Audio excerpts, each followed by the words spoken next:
Boa tarde, pessoal! Sejam bem-vindos a mais um encontro do nosso Disse. A gente está muito feliz de estar aqui com vocês novamente, né, para mais um momento tão rico como foi o outro.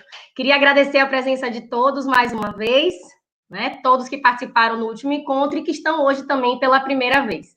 Eu sou Mariana Lopes, né, também conhecida como Mamari, meu apelido. Sou doutoranda aqui do PPGS, da UFSCar, e estou representando hoje aqui a comissão de organização do nosso curso de extensão do DICE.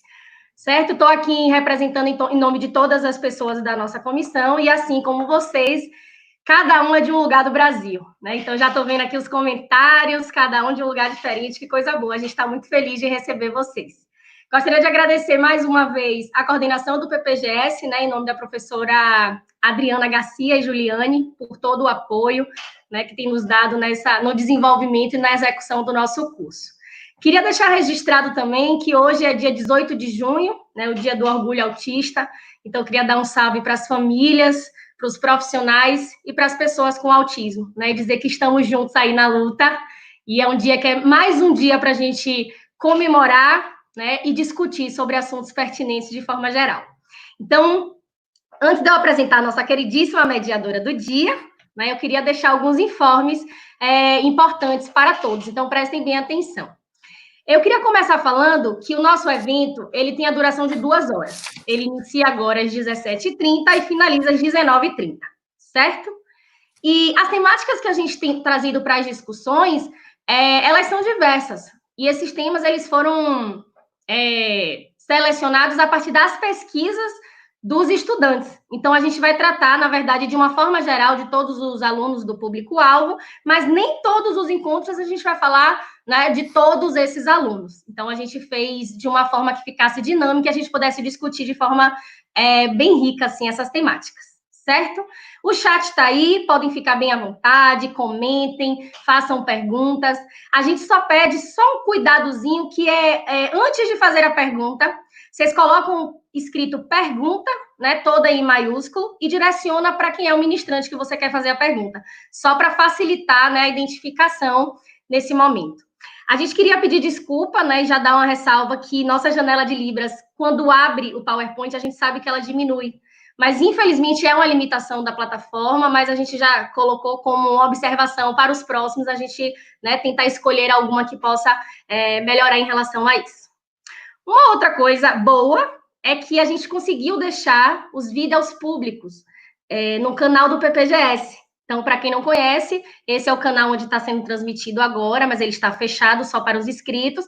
Mas assim que finaliza o evento, a gente conseguiu deixar público, então vocês podem, né, rever e podem compartilhar para quem não conseguiu se inscrever dentro do nosso canal, que é esse canal do PPGS UFSCar, certo? Uma outra coisa importantíssima antes da gente começar, prestem bem atenção, é sobre o certificado. Esse certificado ele só vai ser entregue no final do curso, né? O nosso curso vai até dia 9 de julho e vai ser emitido apenas um certificado com a carga horária final de 20 horas, para os inscritos que tiverem 75% de presença. E essas presenças, elas são computadas a partir dos links que a gente solta a cada encontro, né? Então, quando estiver faltando 30 minutos para finalizar, a gente vai soltar um link no chatzinho, prestem atenção, a gente vai soltar de 5 em 5 minutos. Vocês clicam no link, vão fazer uma avaliação do encontro, finalizar e já computa a sua presença, certo? E é importante lembrar que esse link só vai ficar aberto durante 1 hora. Ou seja, assim que a gente soltar o link, é melhor você ir lá, já corre, clica, faz uma avaliaçãozinha e já garante a sua presença, certo? Esses foram os informes de hoje. E agora eu queria chamar a nossa querida mediadora, né? Uma amiga, uma parceira e nossa professora aqui do programa, que começou também como estudante aqui, nos inspira bastante, né? Professora Jerusa Lourenço, muito querida entre a gente, e hoje aceitou nosso convite para estar participando aqui com a gente como mediadora.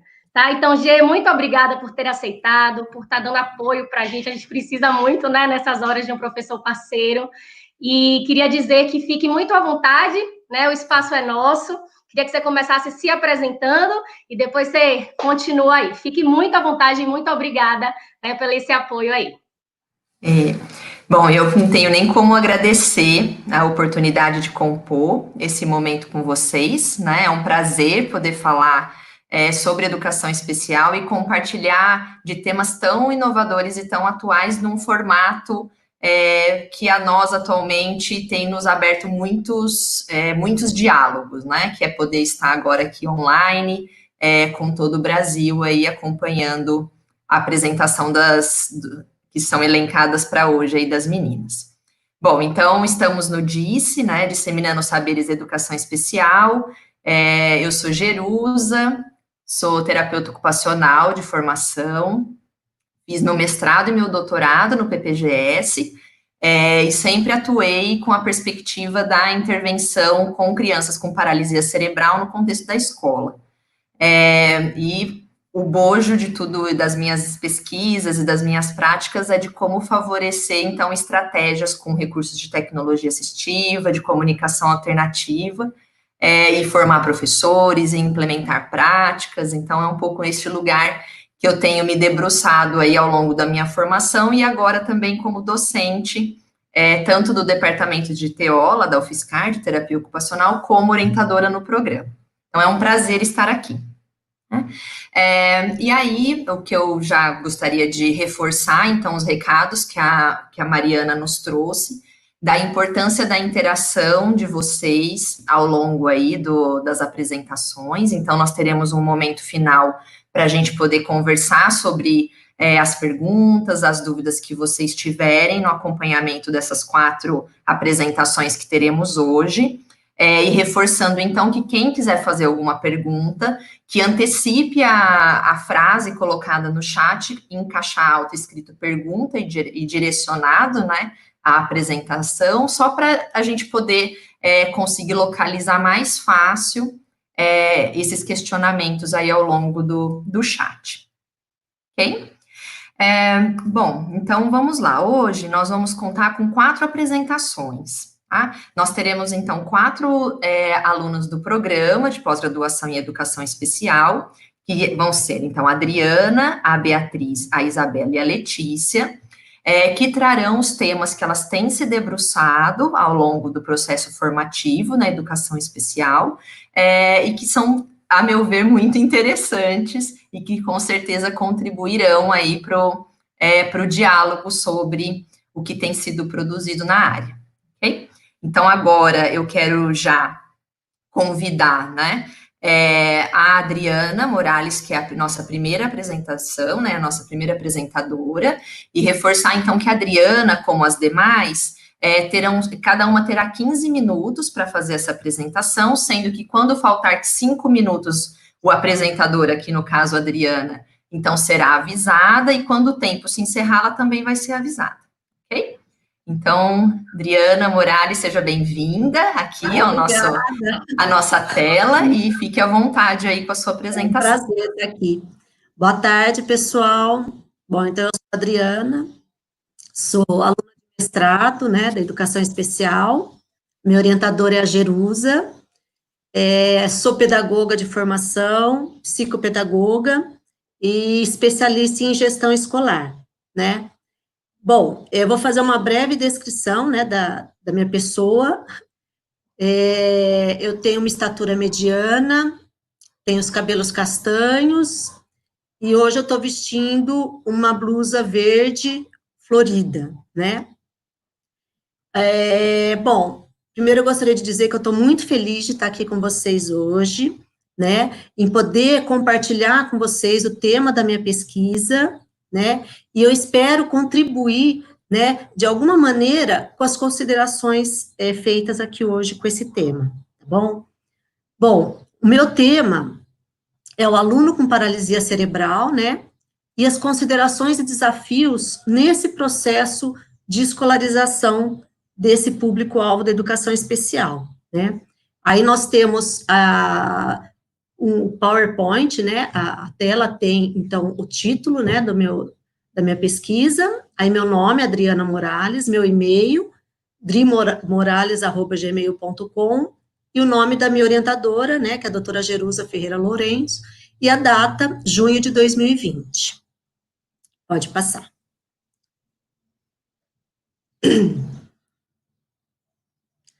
Bom, para começar, nós vamos dar uma introdução aí, né, desse tema. Então, eu trago na minha pesquisa algumas considerações sobre a criança com paralisia cerebral, né, alguns conceitos da criança com paralisia cerebral. E dentro desses conceitos, nós vamos ter que a criança com paralisia cerebral, ela tem um comprometimento motor, né? Pode ser, dentro dos níveis de classificação, né, de 1 a 5, pode ser mais leves, né, moderado, ou mais graves, né? E nós temos também um comprometimento, muitas vezes, né, não sempre, mas muitas vezes, na fala. Então, nós temos muitas crianças com paralisia cerebral que elas não são oralizadas, né? Então, elas têm muita dificuldade nessa comunicação. Mas muitas crianças com paralisia cerebral, elas possuem a estrutura cognitiva preservada, né? Só que o que acontece? Como elas têm muito comprometimento motor, muitas, né? E tem, muitas delas também, o comprometimento na fala, o professor tem muita dificuldade para diagnosticar o conhecimento dessas crianças, né?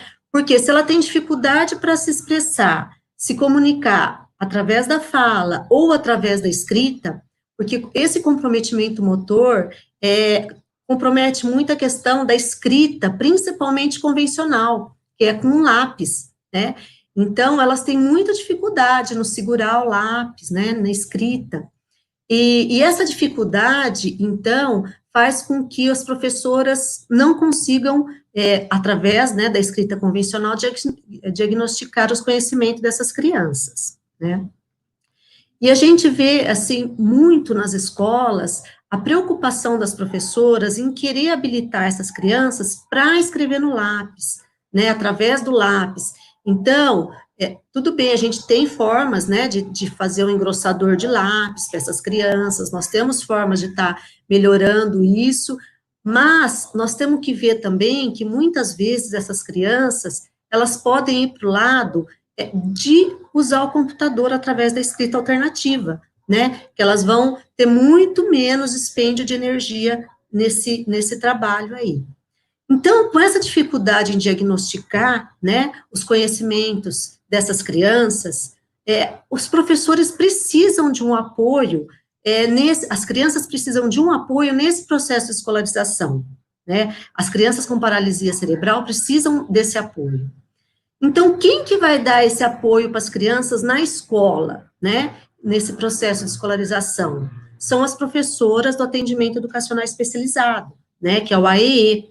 Então, dentro do AEE, elas vão ter os recursos que elas podem estar utilizando, né, recursos de tecnologia assistiva, e dentro desses recursos, elas podem utilizar o computador, né, o acesso ao computador, através da escrita alternativa.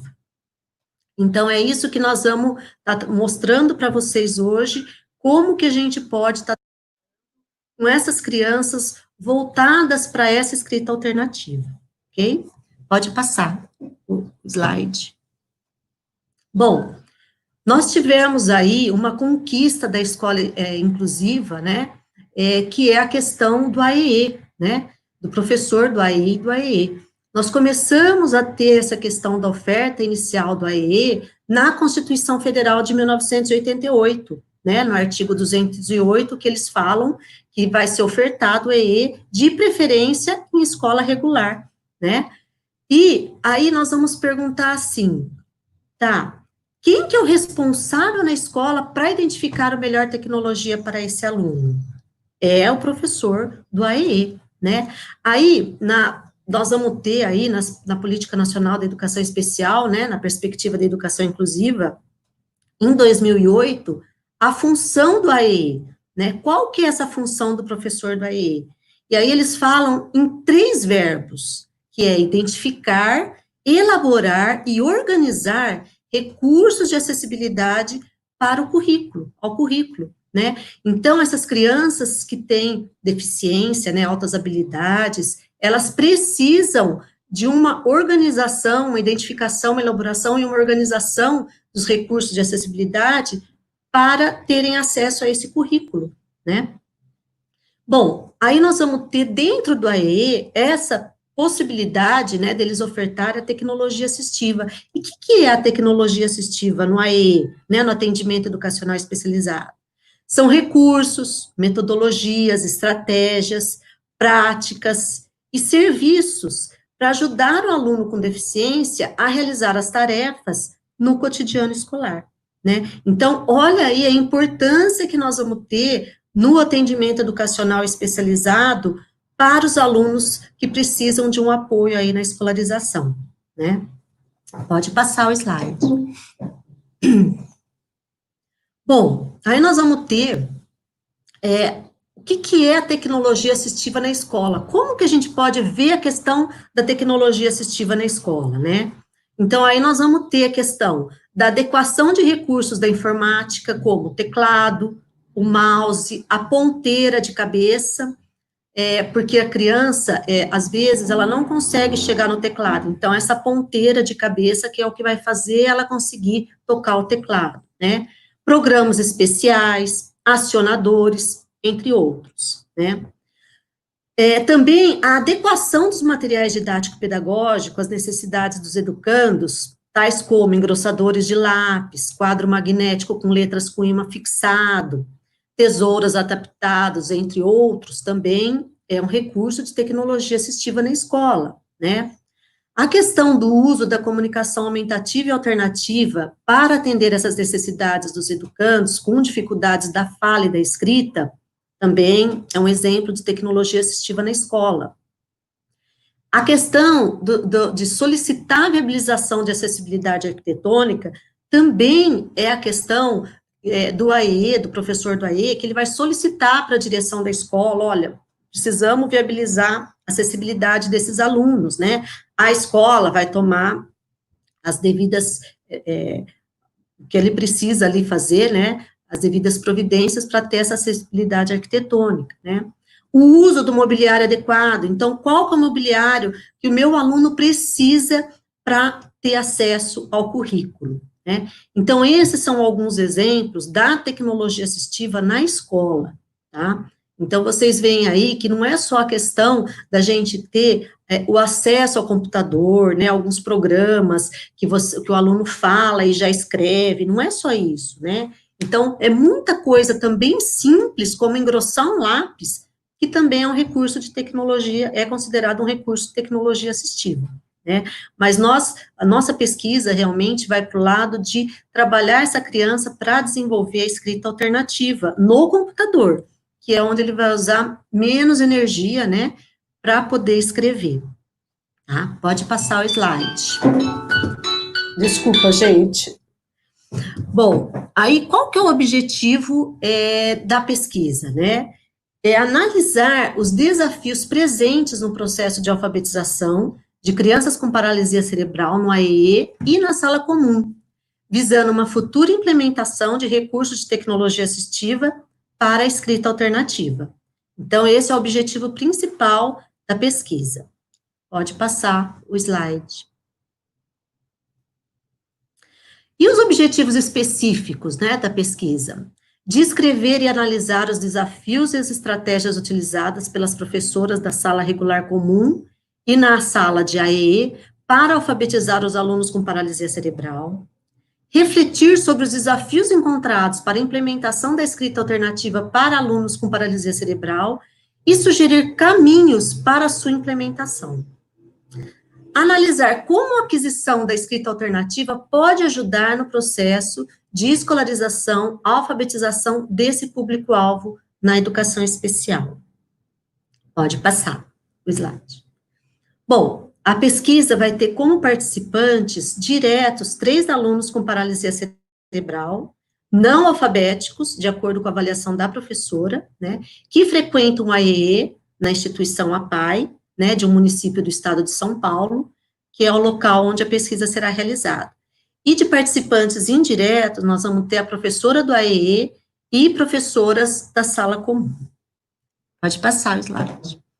Bom, para a pesquisa, nós vamos utilizar alguns instrumentos, como o roteiro de caracterização dos participantes, né, Para essa caracterização dos participantes, nós vamos ter 3 instrumentos, que é o MACS, que é um manual onde que a gente pode classificar a necessidade de apoio e adaptação da criança com paralisia cerebral, o GMFCS, né, que é um sistema que avalia a função motora grossa da criança com paralisia cerebral, em 5 níveis graduais, e analisa a necessidade de equipamentos para a locomoção dessas crianças, né.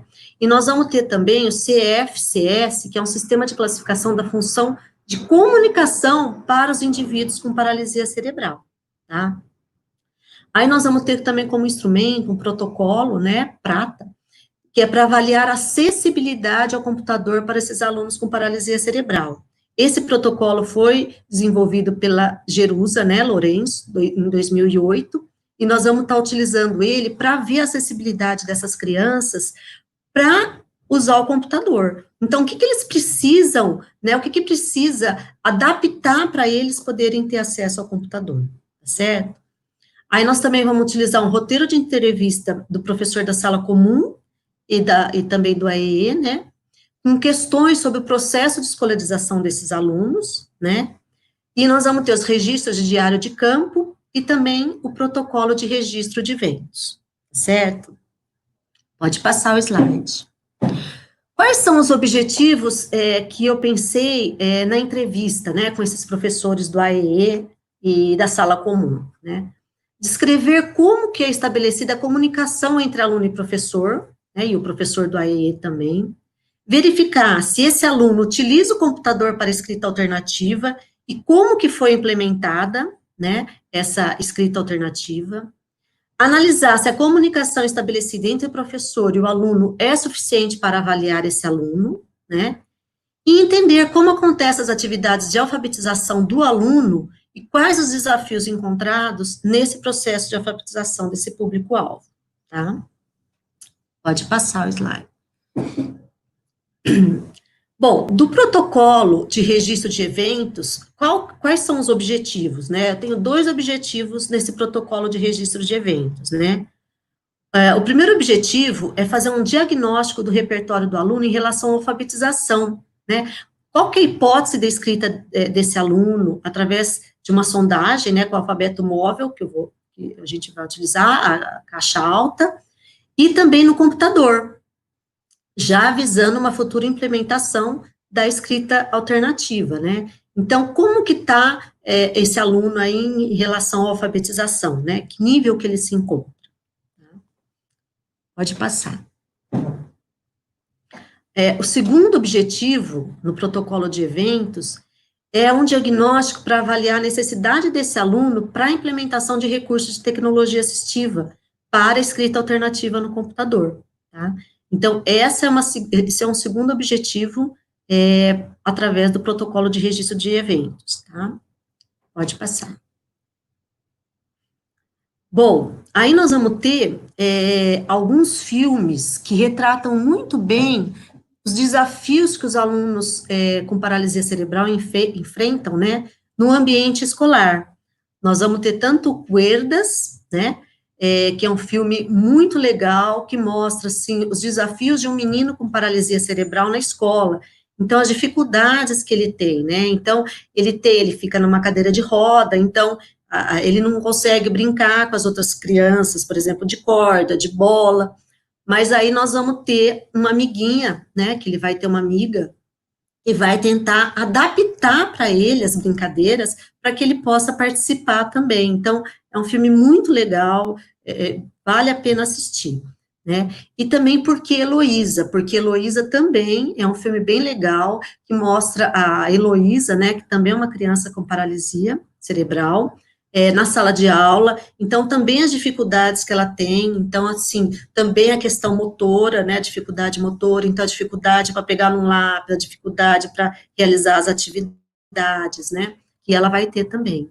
Então, esse tema a gente vê que é muito relevante, porque a gente vê que realmente, quando a gente vai a campo, a gente vê que as crianças que têm paralisia cerebral, a dificuldade para diagnosticar a aprendizagem dessas crianças é muito grande, né, é um desafio realmente para o professor, porque eles têm a dificuldade na oralização, né, as crianças que não falam, E além de ter essa dificuldade, eles também têm a dificuldade motora, que é a dificuldade de pegar um lápis para escrever, né? Então, daí a importância da gente habilitar essas crianças no computador, né, através da escrita alternativa, que através da escrita alternativa eles vão poder se comunicar, né? Então, lá no computador, que não vai ter tanto dispêndio de energia, né, para eles, então eles vão poder desenvolver melhor a questão da escrita, né, da escolarização, da alfabetização, enfim. Então, a importância da gente estar trabalhando com esse tema e trazer essa reflexão para esses alunos. Bom, gente, então, é isso, eu espero contribuir aí para a gente discutir, né, de referências, né, eu trago algumas referências para vocês, do que eu trouxe hoje, né, dessa apresentação que eu trouxe hoje, e é isso, então, eu estou à disposição aí, né, se tiver alguma pergunta, alguma coisa, espero ter contribuído de alguma maneira para a reflexão aí desse tema, tá bom? Muito obrigada por tudo, e até mais. Obrigada, Adriana. Estou toda orgulhosa aqui. Eu acho que você conseguiu, nesse período, apresentar um pouco dessas problemáticas, na verdade, de quais demandas que um público que apresenta as questões da deficiência física, né, ou das condições de alterações neuromotoras tem de acesso, né, de acesso ao material, de acesso realmente à escrita convencional, como a gente muitas vezes demanda, né, da criança ali no contexto da escola. Então, foi muito legal, fez a pincelada sobre tecnologia assistiva, sei que já tem pergunta no chat depois, né, Adri, aí a gente se debruça em responder por lá. Obrigada. Com certeza, obrigada eu. Muito bom. E agora, então, nós vamos passar para a segunda apresentação, né, então, dando continuidade aqui os temas trabalhados hoje, então eu chamo agora a Beatriz Bagatini para compor conosco, que também vai tratar acerca da criança com paralisia cerebral aí um pouquinho. Pode ir, vamos lá, Bia. Boa noite para todo mundo, eu sou Beatriz, acho que já vai aparecer aí meus slides. Bom, eu vou fazer primeiro a minha descrição rapidamente. Eu sou branca, com cabelo curto acima do ombro, loira e levemente ondulado, e uso óculos. A minha roupa tá aparecendo bem pouco, acho que nem vai fazer muita diferença. Então, vamos lá. O meu estudo é sobre a participação em atividades de lazer durante a pandemia por Covid-19, os impactos no cotidiano de criança com paralisia cerebral. Esse é o tema da minha pesquisa, né, agora, mas eu vou trazer para vocês um recorte, uma temática mais voltada para o lazer, explicando um pouco do lazer para as crianças com paralisia cerebral e também o lazer dentro da escola, né, vai ser um recorte aí do tema que a gente está trabalhando. Pode passar. Então, a primeira coisa, né, o que é o lazer? Lazer, ao meu ver, é uma coisa muito subjetiva, embora a gente tenha algumas definições já pré-estabelecidas, é muito subjetivo o que é lazer para algumas pessoas, então é difícil trabalhar com esse conceito. Então, os estudos do lazer, eles são muito recentes no Brasil, né, eles começaram na década de 70, por isso mesmo também as dificuldades de encontrar uma definição para o que é o lazer, e eles vieram com a base no trabalhador, né, então quando teve a Revolução Industrial, a vida das pessoas mudaram, então era muito trabalho, e começaram a estudar o lazer, que naquela época era o oposto de trabalho, né, então ele tinha essa conotação. O lazer é dependente de tempo e atitude, né? O tempo, porque a gente precisa de um tempo para o lazer, e a atitude é quando a gente se propõe a fazer alguma coisa, né? Quando a gente escolhe fazer alguma coisa pelo lazer, por prazer, né? Então, isso seria o lazer em si. Então, a gente não pode dizer, né, nesse sentido, que o lazer é o nosso tempo livre. Tem várias discussões em cima disso, que o lazer é um momento em que a gente faz fora das obrigações rotineiras, cotidianas e tudo mais. Então, o tempo livre que a gente fala não pode ser considerado necessariamente lazer, né? Por exemplo, quando a gente do trabalho, às vezes de transporte público, às vezes pega um trânsito ou qualquer outra coisa do tipo, a gente tem um tempo livre, a gente não está trabalhando, a gente não está fazendo as atividades normais, a gente não está fazendo uma obrigação, mas a gente também não está fazendo algo prazeroso. Então, esse tempo não pode ser considerado lazer, por isso que não se usa esse termo do tempo livre. Pode passar.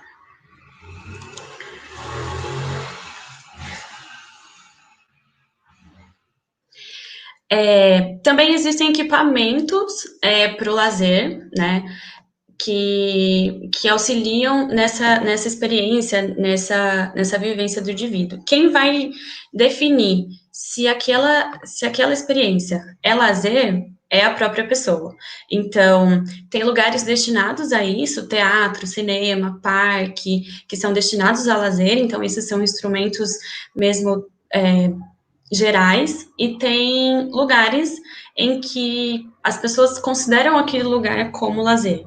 A escola, por exemplo, é um lugar desse. Ele não é um lugar destinado para o lazer, mas se pode ter lazer dentro desse espaço. Então, eles são veículos que auxiliam as pessoas, e quem determina aqui qual é um espaço de lazer ou não é o próprio indivíduo. Dentro do lazer, são 6 as áreas fundamentais que são definidas a princípio, né? Os interesses artísticos, que seriam os teatros, cinema, shows e tudo mais. Os intelectuais, né? Que é ler um livro. Os físicos, as atividades físicas. Os manuais, né? Os hobbies, artesanatos e outros. Os turísticos e os sociais. É indicado, tem muitos estudos que indicam que a prática do lazer perpasse por todos esses 6 itens, né? Esses 6 construtos, né? Porque cada um deles permite uma experiência diferente. Então, é importante que as pessoas passem, ainda criança, por todas essas experiências, para definir o que você gosta mais de fazer, para você conseguir identificar quais são os tipos de lazer que você se identifica. Então, isso é importante para as vivências do lazer, e também o que os estudos dizem é que as pessoas não passam por todos eles. Elas focam em um porque gosta, porque se identifica, porque tem acesso, e acaba não vivenciando os outros que tem disponível. Então, passando um pouco depois de definir, né, um pouco do que é o lazer, ainda é uma coisa muito complexa, mas passando por cima de um pouco sobre o que é e o que pode ser o lazer para as pessoas, eu vou falar um pouco sobre o lazer da criança, para a criança, né?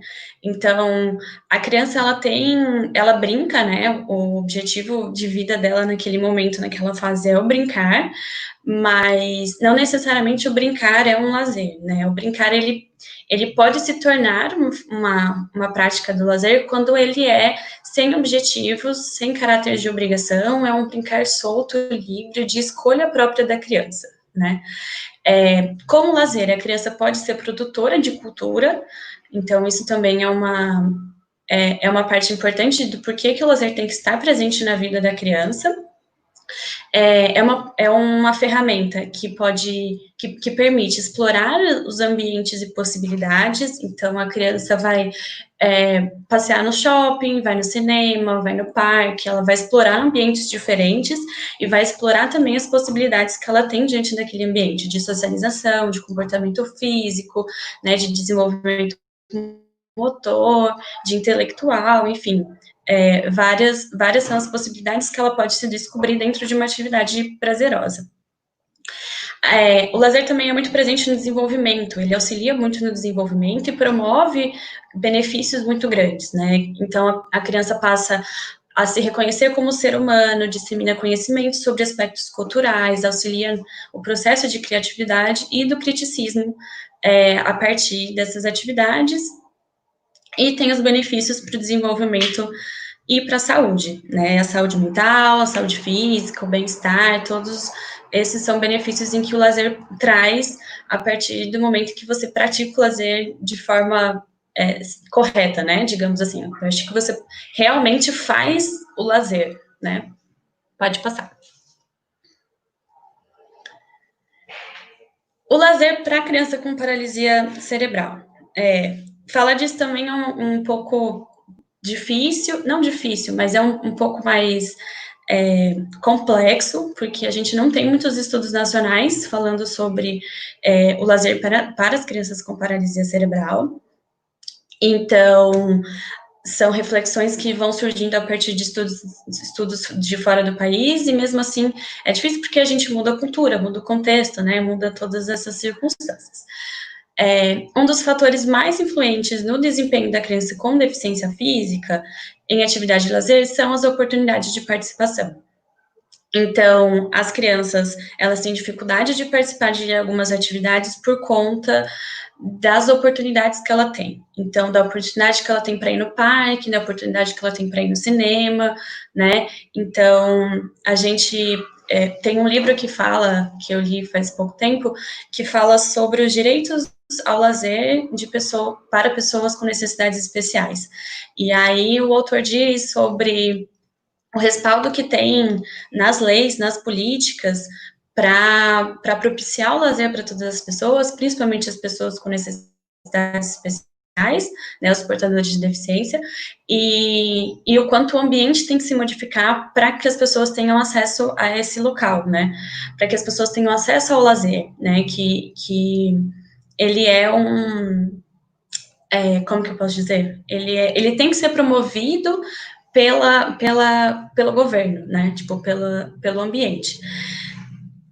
Mas o que a gente vê na realidade não é bem isso que acontece, né? Os acessos às crianças, às pessoas com deficiência física e as outras pessoas portadoras de deficiência, elas têm dificuldade de acessar esses espaços em todos os quesitos, né? Tem dificuldade de acesso físico, não tem os brinquedos adaptados que as crianças precisariam para conseguir participar, os transportes para se locomover, os transportes públicos até um lugar onde é destinado para o lazer também dificulta a sua participação, de chegar até certos lugares.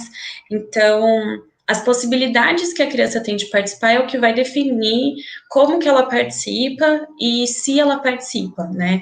E isso para lazer a gente ainda tem muito o que discutir, porque realmente ainda tem espaços com poucas oportunidades, né? Em todos os sentidos. Com isso, né, tipo, os principais contextos de participação da criança com deficiência física é a escola e o domicílio, sendo a comunidade um espaço com menor frequência. Então, é exatamente por isso, né? Porque a escola e o domicílio são os lugares que proporcionam, talvez, uma maior oportunidade para as crianças. Então, elas acabam se focando nesses espaços e estando em menor tempo na comunidade. Pode passar.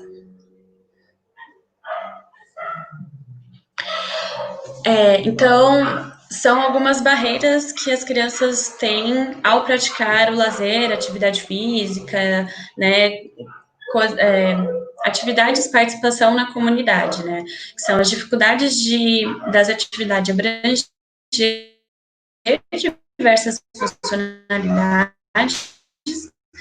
Então, às vezes a gente tem os níveis funcionais, e as crianças também não sabem quais são as atividades que ela consegue fazer dentro da funcionalidade que ela tem. Então, isso é uma barreira para que a criança participe das atividades em comunidade, não só em comunidade, né, no geral, mas focando na comunidade por conta de ser um ambiente em que ela tem menos participação. A não aceitação de outras crianças, então, as crianças não aceitam a criança com paralisia cerebral para brincar, para fazer atividade, enfim, a não aceitação é uma barreira também para a participação. A falta de informação e oportunidade, né, como já foi dito antes, isso é muito defasado ainda, da oportunidade da criança em participar, e a informação também não chega nas crianças sobre projetos, sobre espaços, enfim. E profissionais qualificados. Então, muitas vezes tem lugares, tem oportunidade, mas não tem pessoas que consigam dar orientação para as crianças chegarem até lá, para os pais chegarem até lá com as crianças, para os pais irem atrás de lugares e pessoas que possam ajudar nessa participação da criança no lazer.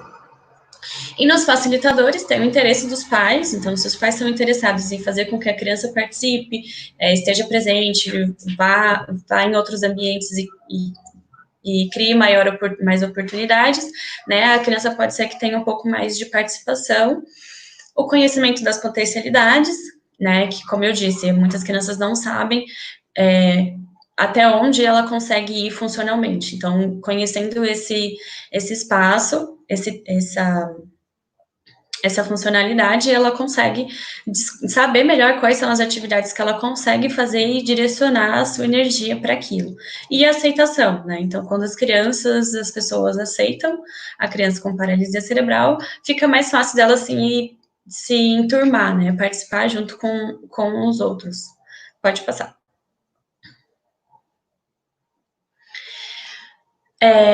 E o lazer no contexto escolar. Então, diante de tudo que a gente disse sobre o lazer, de criar oportunidades, né, dos contextos que a criança participa, a escola, ela é um dos principais contextos da criança, uns principais ambientes onde a criança convive com as pessoas e com o espaço.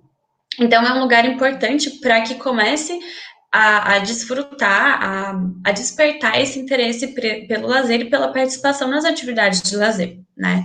Então, a escola, por ter um caráter obrigatório, não é um equipamento específico do lazer, mas pode ser um lugar de possibilidade para o envolvimento. Então, foi o que eu disse, como a escola está ali como obrigação de estudar, ela não é considerada um equipamento de lazer de fato, né? Mas ela pode ser um lugar onde se proporciona que a criança tenha mais atividades e que ela conheça mais sobre as atividades de lazer e a participação. Então, para isso, a gente tem dois centralizadores, né? A educação para o lazer, dentro da escola, e a educação pelo lazer. São duas coisas diferentes que podem se confundir muito. A educação para o lazer é um momento em que a escola, o ambiente, a experiência proporciona com que as crianças entendam o lazer, né? Então, é um ensino para o lazer, para que as crianças possam ter essas atividades, né, estejam em participação dessas atividades. Então, ela promove o ensino do que é o lazer, ensinar o que é, quais são as possíveis atividades, ampliar o repertório de atividades, promover produção cultural e de cidadania, ensinar sobre o tempo, né, que existe, a gente precisa, todo mundo precisa de um período de tempo para o lazer, né, mesmo que dentro de uma rotina complicada e corrida, a gente precisa separar um tempo para o lazer, que é importante esse momento, né? Então, a escola pode ser um disparador para esse tipo de reflexão, né, da criança entender que ela precisa do lazer e o que é o lazer e como que ela pode chegar ao ponto de participar de atividades prazerosas. E tem a educação pelo lazer, que é a recreação. A recreação, basicamente, né? A recreação, ela faz parte do lazer, no entanto, dentro da escola, ela traz um caráter mais obrigatório, né? O que torna aquela atividade, naquele momento, não sendo lazer, né? Por causa da sua obrigatoriedade. Então, a educação pelo lazer é usar da estratégia de atividades, de recreação, de brincadeiras, né, para ensinar alguma coisa. Então, tem a brincadeira direcionada, né, também é uma forma de educar pelo lazer, e também é usado como uma estratégia pedagógica, né? Então, existem esses dois polos dentro da escola que servem para todas as crianças, que são aplicados a todas as crianças, e dentro desses dois polos, na escola, a gente tem o recreio. O recreio é um momento em que a criança tem uma livre escolha de brincar do que ela quer. Ela não tem, geralmente, né, a maioria dos recreios não tem um direcionamento para as atividades, para as brincadeiras que ocorrem, mas também ela não está sendo direcionada para uma educação para o lazer, né? O recreio dentro da escola é um momento, ao meu entender, né, é um momento único de lazer, sim, específico, né, em que as crianças podem escolher as atividades com que estão brincando, escolher os amigos que estão por perto, escolher quais são as brincadeiras, né, é onde promove dentro da escola as opções de escolha da criança. Então, é um momento importante, é um momento que tem que deixar a criança mesmo decidir quais são as suas brincadeiras, que não pode se transformar em mais uma atividade obrigatória da escola. E direcionando isso para a criança com paralisia cerebral, a gente vê dentro da escola um potencial de participação de lazer muito grande.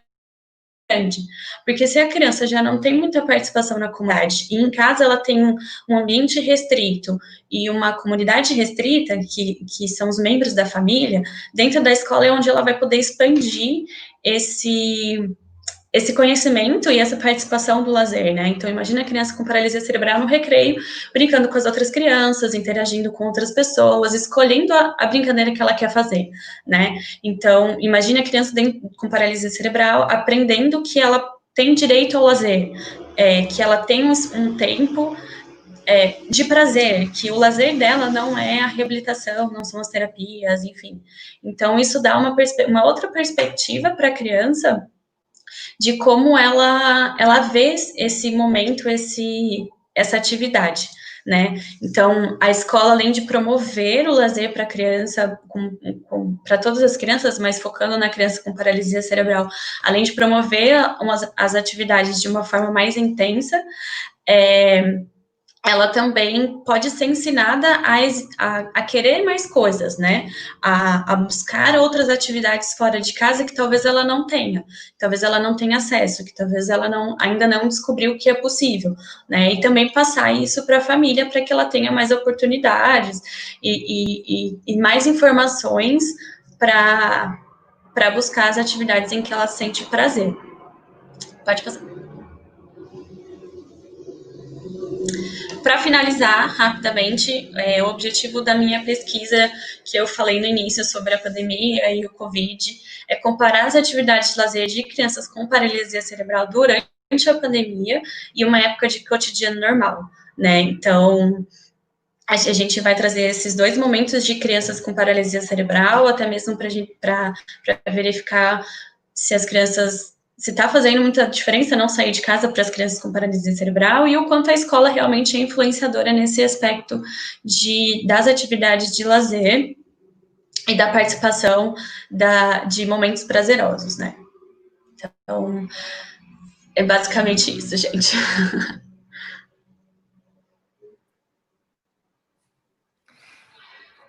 Muito bom, Bia, obrigada pela apresentação, também estou toda orgulhosa aqui, acho que você conseguiu, nesse pouco tempo, mostrar um tema que a gente valoriza tanto, né, e tem estudado tanto também, que é o direito ao lazer, e a importância de também olhar os aspectos relacionados a ele num contexto da inclusão escolar, e o quanto que, né, o contexto da escola, em sua plenitude, favorece a participação também das crianças nesses momentos recreativos, né? Então, muito legal, vamos encadear aí, e fico muito feliz com a sua apresentação. O chat também está lá bombando, depois a gente olha as perguntas e as interações de todo mundo. Bom, então agora eu vou chamar a nossa próxima convidada. Quem entra agora para trazer um tema também bem interessante é a Isabela. que também terá 15 minutos para apresentar, e depois a gente vai continuando aí, que temos mais a quarta. Bom, bem-vinda, Isabela, com você.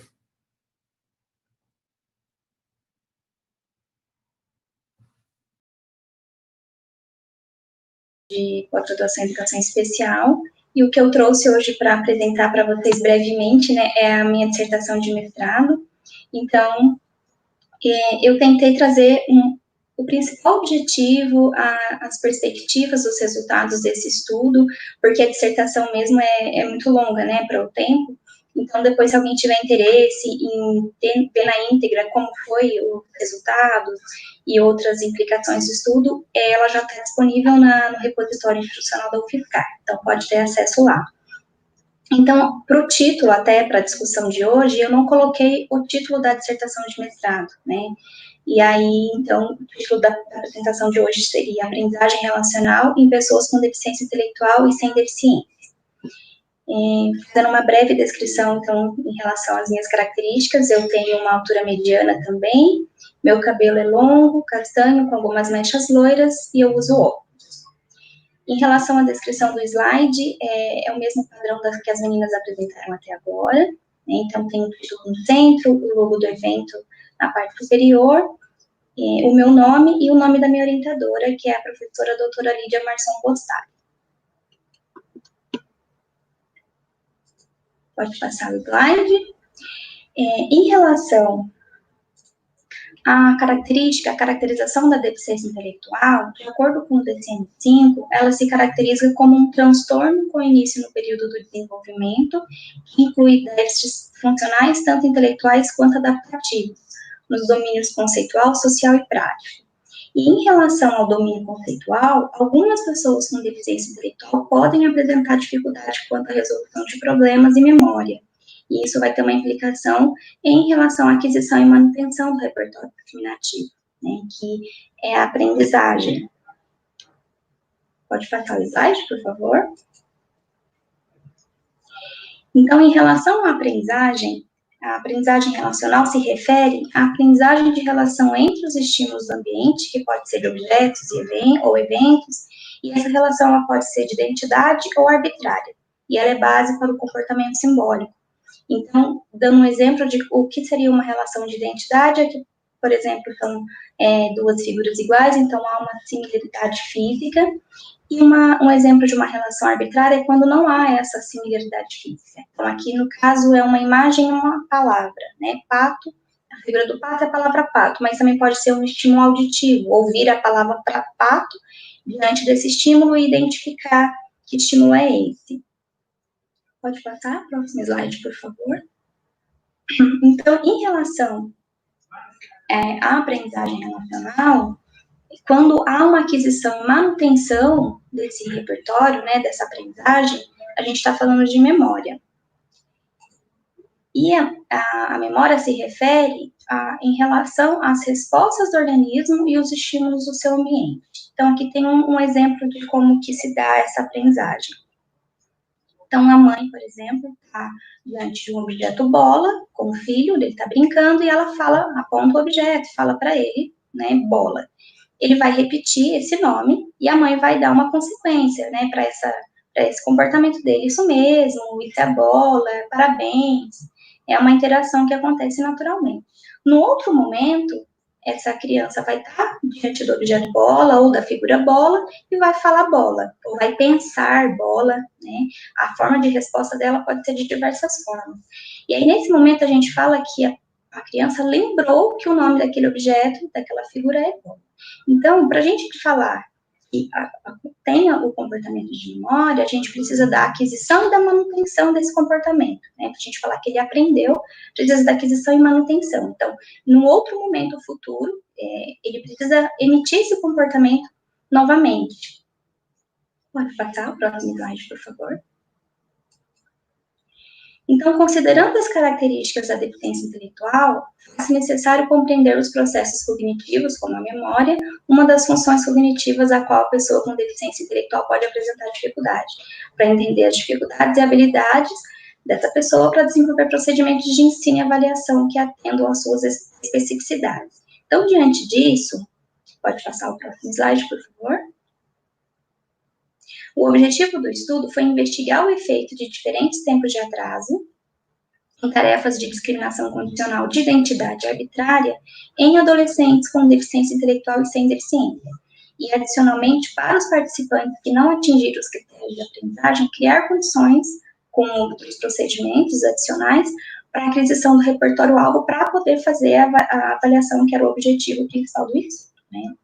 Depois vai ter um exemplo de como era a tarefa, fica mais fácil de compreender como era a proposta. Pode passar o próximo slide, por favor?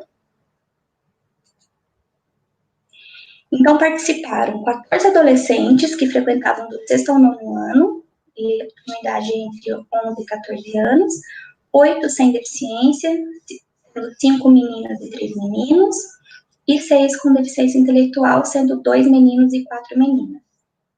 E desses, um menino com síndrome de Down e uma menina com síndrome de Down. Pode passar, por favor. Aqui tem um panorama geral de como foi o procedimento. Então, primeiramente, eles passaram por um pré-treino. Todas as tarefas foram feitas no computador, usando um programa que se chama MTS. E aí, nesse pré-treino, ele tinha como objetivo que o participante se familiarizasse com o procedimento, para ele aprender como era a tarefa. Posteriormente, ele foi para o treino de identidade, então era uma relação onde havia uma similaridade física entre os estímulos, né? Ele foi dividido em 2 momentos, reforço contínuo e intermitente. Esse momento foi dividido porque nos testes as respostas não eram consequenciadas, né? Então, ele não tinha um feedback se ele estava acertando ou errando. Então, esse momento foi para prepará-lo para o teste. Então, ora ele tinha feedback, ora não, quando foi esse reforço intermitente. Posteriormente, os testes, ele foi para o treino arbitrário, que também foi dividido em 2 momentos, contínuo e intermitente, com o mesmo objetivo, como eu já falei. E, posteriormente, ele foi para o teste arbitrário. Tanto o arbitrário quanto o de identidade, os testes, eles foram programados com atrasos de 0, 2, 4, 6 e 8 segundos. Esse intervalo seria esse intervalo preciso para ver o efeito desse tempo na discriminação dos estímulos no desempenho desses participantes. No final do procedimento, eles relataram o que eles faziam durante esse intervalo do tempo, né, qual estratégia eles utilizavam. Então, foi feita uma pergunta específica para todos os participantes. Então, toda a parte de treino, né, foram composta por 30 tentativas, e o critério de aprendizagem foi de 100% em uma sessão. Esse na fase de ensino, né? Nas fases de testes, eles passaram pelos testes, mas não tinham critério de aprendizagem, porque a gente queria mensurar como ia ser esse desempenho deles. Pode passar, por favor? Então, aqui é um exemplo da tarefa no computador para a relação de identidade. Então, ali onde tem um computador com apenas um estímulo, foi o primeiro estímulo que foi apresentado para ele. Então, os estímulos desse estudo eram estímulos abstratos, tá? Então, esse era o conjunto de estímulos de identidade. Então, quando ele clicava em cima daquele estímulo, apareciam outros 3. E, diante disso, ele tinha que selecionar o que era igual. Se ele acertasse, ele tinha aparecia uma carinha, né, um smile sorrindo, e um som. Se ele errasse, aparecia uma tela preta. Pode passar?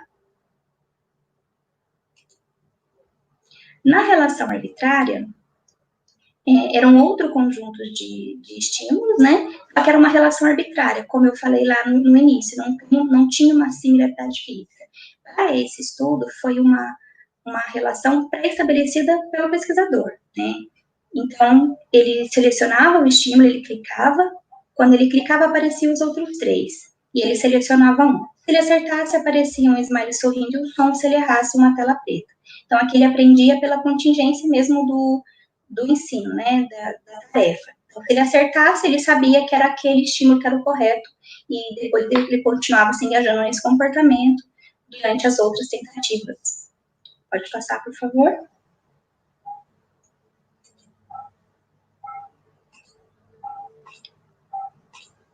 Bom, aqui seria um exemplo de como eram os testes.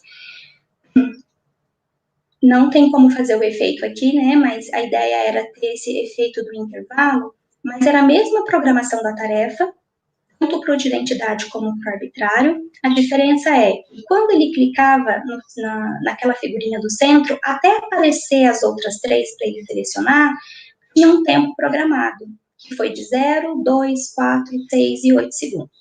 Então, primeiro ele fez tudo com 0, depois com 2 e assim sucessivamente.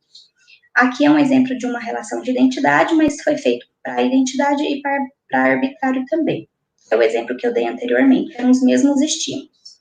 E no teste, então, ele não tinha um feedback se ele estava acertando ou errando. Pode passar? Próximo slide, por favor. Então, eu vou fazer um panorama geral dos resultados e da discussão, né, pelo tempo que nós temos, mas a ideia principal foi trazer as implicações desses resultados para a gente pensar em procedimentos de ensino de forma geral. Pode passar, por favor? Então, em relação ao desempenho no estabelecimento das relações e nos testes, 8 participantes, né, lembrando que eram 14, 8 participantes sem deficiência e 2 participantes com deficiência intelectual, eles realizaram os treinos e os testes de identidade arbitrária com procedimento proposto, atingindo os critérios estabelecidos. 4 participantes com deficiência intelectual, eles necessitaram de um procedimento adicional. Então, aquele procedimento proposto inicialmente não foi suficiente, né? Eles apresentaram dificuldade para atingir os critérios de aprendizagem. Então, diante do desempenho deles, foi feita uma análise de erro, né? Diante do desempenho, então, quando eles estavam acertando, quando eles estavam errando, foi feita uma análise e proposto procedimentos adicionais para que eles pudessem aprender aquele treino, né, aquele ensino que estava sendo proposto, para posteriormente eles passarem pelos testes.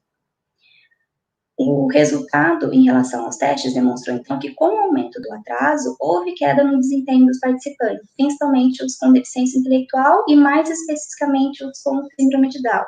Lembrando que o objetivo do estudo era ver o efeito desse atraso no desempenho deles. Então, quando aumentava esse atraso, né, da apresentação dos estímulos, das imagens, diminuía o desempenho deles, eles apresentavam mais erros, eles apresentavam menos erros, essa era a pergunta, era o objetivo, né?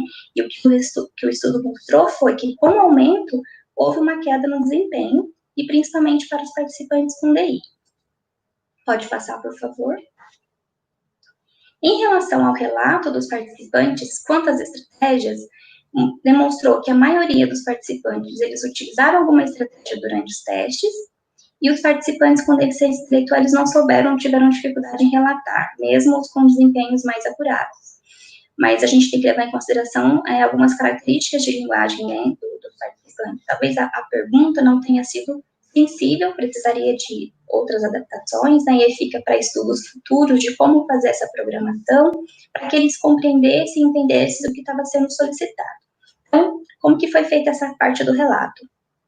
No final do procedimento, foi perguntado para eles, tinha uma pergunta específica, né, que era feita da mesma forma para todos, sobre o que eles faziam durante esse intervalo, porque alguns estudos mostram que a pessoa se engaja em comportamentos de estratégia que a gente chama de comportamento precorrente. Então, por exemplo, quando alguém fala o número de um telefone para você, você fica falando o número desse telefone, repetindo, ou você fica pensando no número desse telefone, até o momento que você tenha que ou anotar ou digitar ele no seu celular, né? Então, esse intervalo de tempo, a gente fala que a pessoa se engaja nesse comportamento, e era isso que eu queria saber o que eles faziam, né? Então, a pergunta perguntava especificamente isso.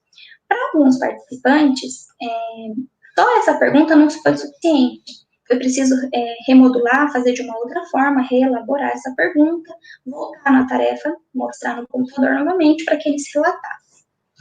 De forma geral, eles relataram que eles falavam o nome daquele estímulo, como eram estímulos abstratos, eles davam um nome qualquer, e para eles lembravam alguma coisa. Por exemplo, teve um relato de uma participante sem deficiência intelectual, que ela falou que para ela aquele parecia um F, então ela ficava F, né, falando para ela mesma até aparecer novamente.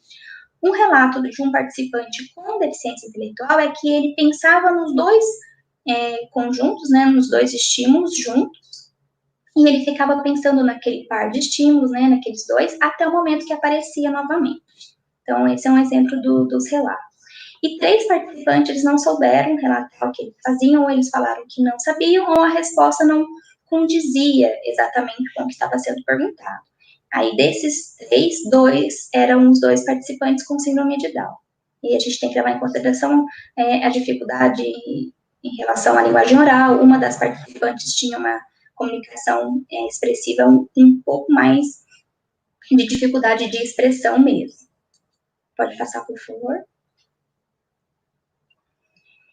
Um estudo de revisão de Lifshitz, Kilber e Evakil de 2016, onde eles fazem um levantamento dos estudos que trabalharam com memória, com a população, né, com deficiência intelectual, de forma geral eram estudos da psicologia cognitiva, e eles trazem, que são, para falar sobre perfil de memória dessa população, a gente tem que levar em consideração 2 moderadores, que seria participante e tarefa.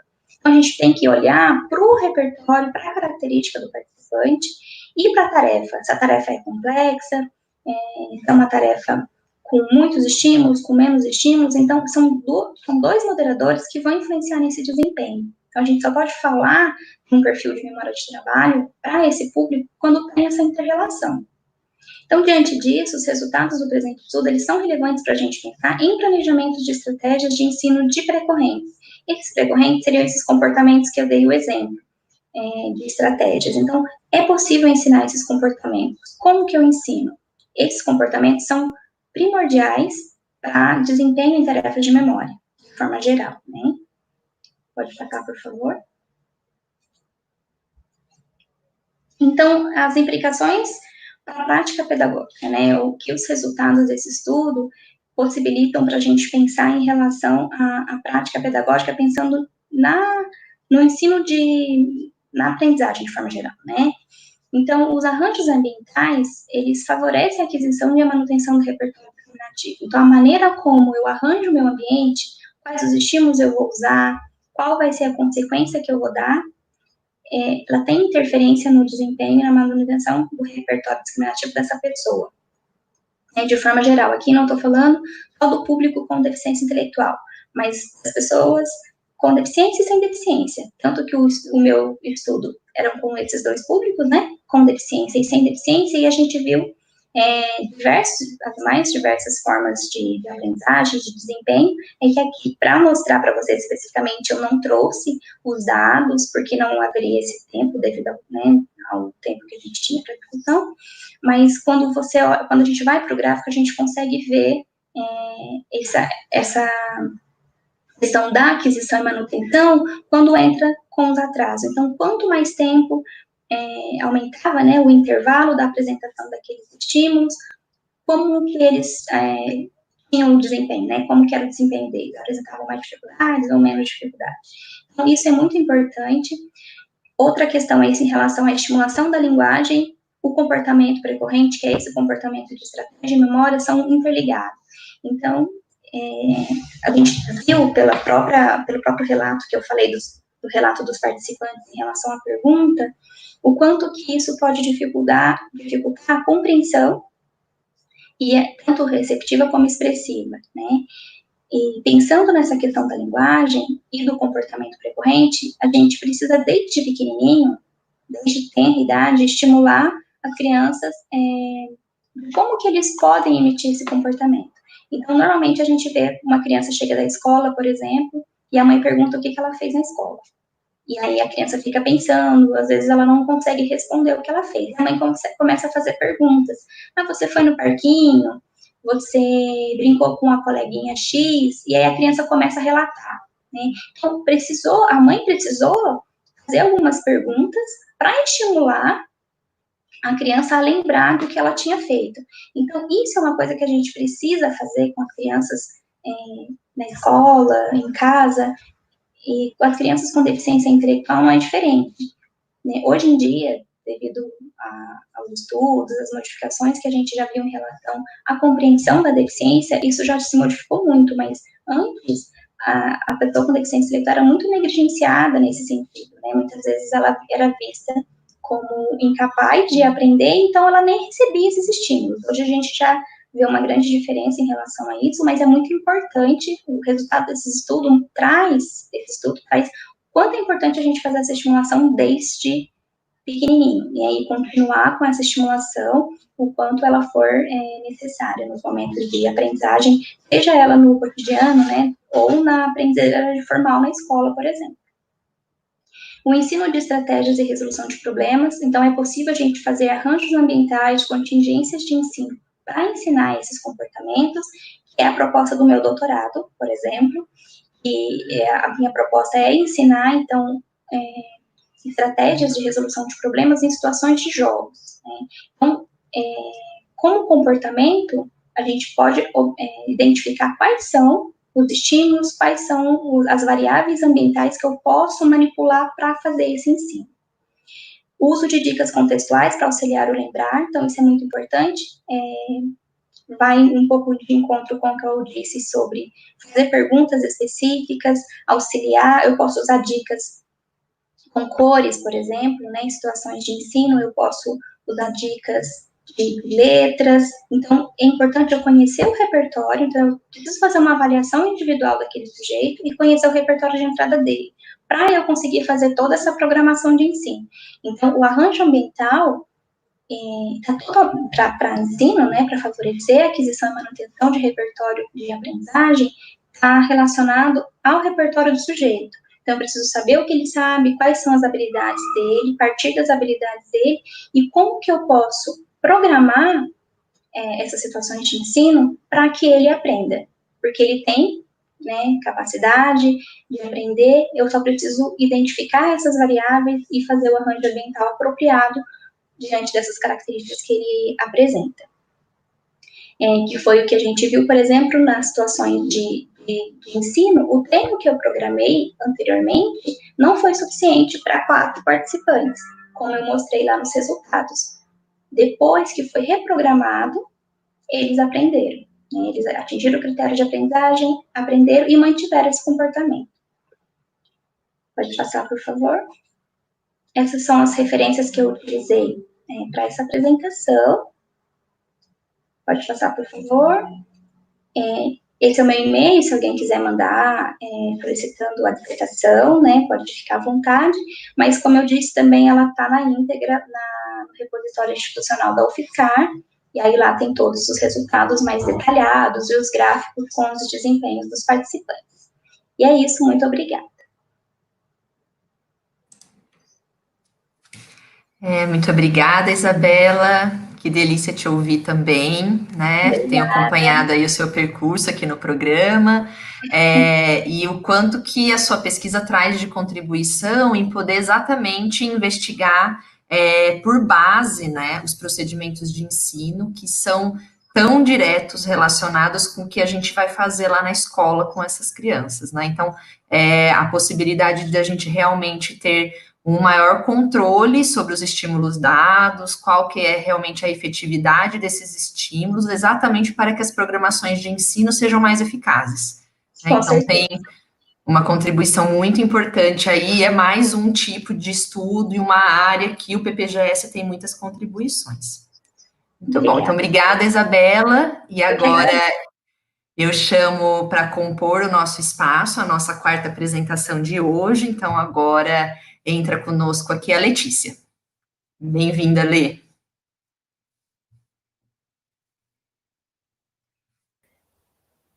Pode começar? Pode começar. Eu vou falar um pouquinho sobre a avaliação do repertório de habilidades sociais de adolescentes com paralisia cerebral. Eu sou branca, né? Meu cabelo é liso, longo. Eu tenho estatura mediana e sou formada em psicologia pela Universidade Federal de Goiás e atualmente faço mestrado no PPGS com a professora a doutora Jerusa Lourenço Ferreira, que está sendo a nossa mediadora. Pode passar os slides, por favor? Então, gente, eu vou começar falando um pouquinho, contextualizando sobre a paralisia cerebral. Ela é a causa mais comum de deficiência física na infância. E é uma manifestação que ocorre na primeira infância. Então, ali perto dos 24 meses e antes dos 48 meses, ela já está se manifestando. como que esse diagnóstico ele é realizado? Ele é realizado com bases clínicas e como que se identifica, né, essas bases clínicas? Por modificações do movimento e da postura dessa criança.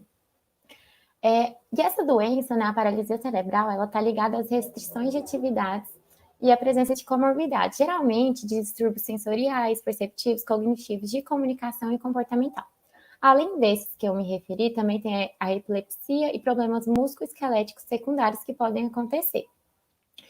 Além disso, a paralisia cerebral ela também pode afetar outras áreas, como a comunicação expressiva, receptiva e da habilidade de interação social. Pode passar, por favor, o slide. E como a paralisia cerebral ela é a causa mais comum de deficiência na infância, como eu me referi anteriormente, ela se manifesta em diversos quadros clínicos. E como que esses quadros clínicos eles podem ser classificados com base nos sinais clínicos e na distribuição anatômica? Com base em algumas classificações. Eu trouxe duas para a gente, que é o Sistema de Classificação da Função Motora Grossa e o Sistema de Classificação da Função de Comunicação. Esses dois sistemas, eles se assemelham na questão da divisão dos níveis. Ambos sistemas, eles fazem a classificação do nível 1 ao nível 5, sendo o nível 1 o que o ser humano, né, o indivíduo em questão, ele tem mais funcionalidade, e o nível 5 que ele tem menor funcionalidade. E o que a gente percebe? Que os estudos contemporâneos, eles estão se centrando nessa funcionalidade e na relação existente entre essa funcionalidade e a gravidade motora. Pode passar, por favor? E fundamentando-se nos estudos contemporâneos, que pesquisam essa funcionalidade, né? E na escassa produção de pesquisa sobre adolescente, que a gente vem pesquisar sobre esse tema. Por quê? Porque, como é a causa mais comum na infância, essas crianças elas vão crescer. Então, é de suma importância a gente desenvolver pesquisas com os adolescentes com paralisia cerebral. E, além disso, revela-se fundamental estudar e pesquisar sobre a temática da paralisia cerebral e a adolescência e as habilidades sociais. Por quê? Pode passar, por favor? Porque durante a adolescência que ocorre a transição entre a infância e a vida adulta. E, naturalmente, durante essa fase já ocorrem novas mudanças, demandas e desafios na transição de fase do desenvolvimento. E esses desafios e essas dificuldades, normalmente, eles já são enfrentados e demandam certas habilidades, né? Novas habilidades do que a gente já estava acostumado durante a infância. E Matos e Lobo elas apresentam para a gente que esses desafios e dificuldades encontrados pelos adolescentes com paralisia cerebral são superiores devido às questões que lhes são impostas pela própria doença, que são aquelas questões que eu trouxe inicialmente para a gente, sobre os comprometimentos sensoriais, comportamentais, na cognição. E o que a gente pode realizar para que essas mudanças, essas demandas e esses desafios, eles sejam amenizados, né? Porque eles não vão deixar de existir. A gente pode realizar ações voltadas para promoção e proteção à saúde do adolescente. E por que estudar habilidades sociais, paralisia cerebral e adolescência? Porque as habilidades sociais, elas são um fator de proteção no curso de desenvolvimento humano. Então, e o que são as habilidades sociais, né? Elas são um construto descritivo dos comportamentos sociais que são valorizados em determinada cultura. E esses comportamentos que são valorizados em determinada cultura, eles possuem uma alta probabilidade de consequenciar resultados positivos e favoráveis para o indivíduo quando ele se comporta. Só que, durante o desenvolvimento dessas habilidades sociais, durante o desenvolvimento do ser humano, podem acontecer comportamentos concorrentes aos comportamentos das habilidades sociais. E esses comportamentos concorrentes aos comportamentos das habilidades sociais, eles podem gerar déficits nas habilidades sociais. E esses déficits, eles são de 3 tipos. Os déficits de aquisição. O que é o déficit de aquisição? É quando ocorre uma ausência de habilidade social no repertório comportamental do indivíduo. Déficit de desempenho é quando as habilidades sociais elas existem, mas elas ocorrem abaixo do esperado culturalmente, ou do que é valorizado em determinada cultura, ou na sociedade em si, né? E os déficits de fluência, que é na qualidade da emissão desses comportamentos. Pode acontecer um déficit de aquisição junto com déficit de desempenho? Sim. Não necessariamente ocorre um e depois ocorre o outro. Eles podem ocorrer juntos. Por quê? Porque as habilidades sociais, elas são classes de comportamentos. E como que essas habilidades sociais, elas ocorrem? Por meio dos elementos verbais. Os elementos verbais, ele constitui o que se fala. Mas a eficácia dos elementos verbais está relacionada com a forma como que se fala. E por isso é importante investigar os componentes não verbais e paralinguísticos. O que são os componentes não verbais e paralinguísticos? Os componentes não verbais são os gestos, o olhar, o toque. Existem muitas pessoas que falam e toca na outra e fala sorrindo. E o que são os comportamentos paralinguísticos, né? É a altura da voz, o tom da voz, a quantidade de palavras que são emitidas no período de fala. Pode passar, por favor? E esses componentes não verbais e paralinguísticos, eles são expressados nas classes de comportamentos e emissão das habilidades sociais. A primeira classe que eu trago para vocês é a de comunicação, que é a classe de comportamento básica das habilidades sociais, que é o cumprimentar, o falar, o dar feedback e pedir feedback. E aí são apresentadas outras classes de comportamento e emissão, como a civilidade, que também, e não necessariamente, o que está em uma classe não está na outra. Por exemplo, a classe de comportamentos de civilidade, ela também abarca comportamentos da classe de comportamentos de comunicação. Fazer e manter a amizade, assertividade, expressar solidariedade, manejar conflitos e resolver problemas interpessoais. Também existem as habilidades sociais acadêmicas, expressar afeto e intimidade, coordenar grupo, falar em público. E essas classes de comportamentos, elas podem ser reorganizadas. E quando reorganizadas, elas são subdivididas em subclasses. Pode passar, por favor?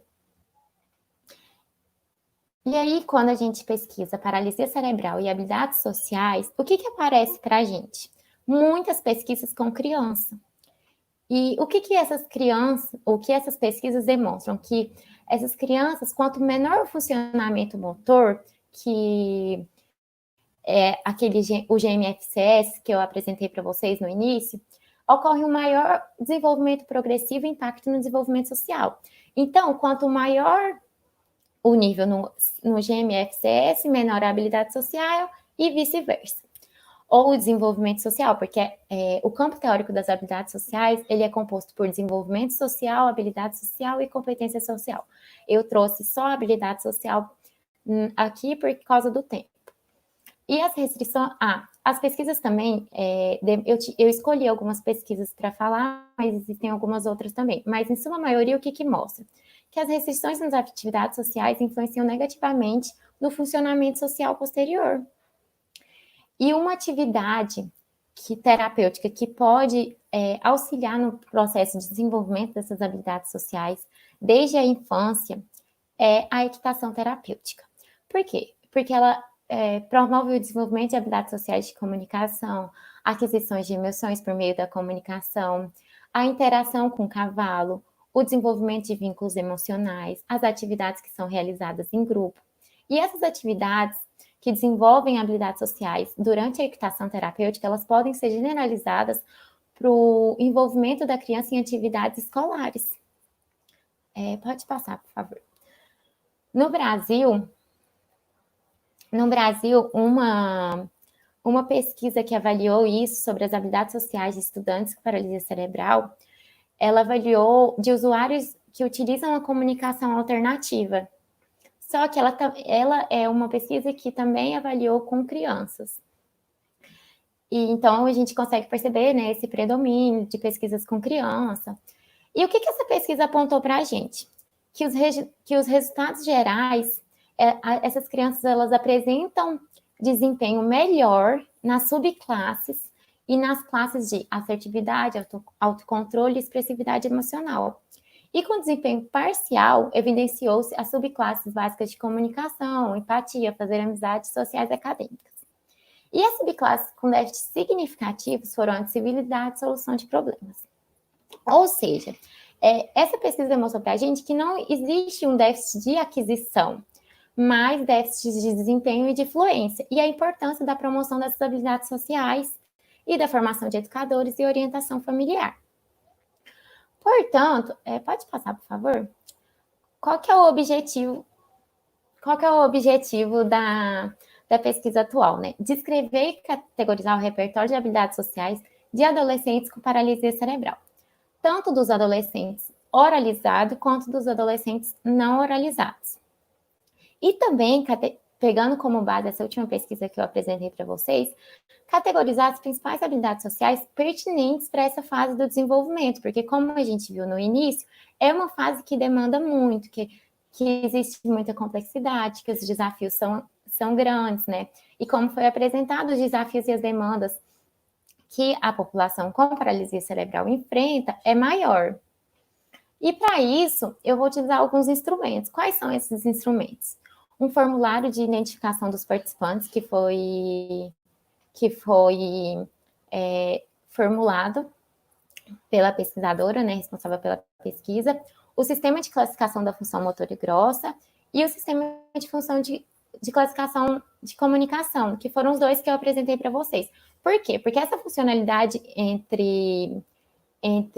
nas pesquisas contemporâneas, né, pesquisar essa funcionalidade, ela é de suma importância atualmente.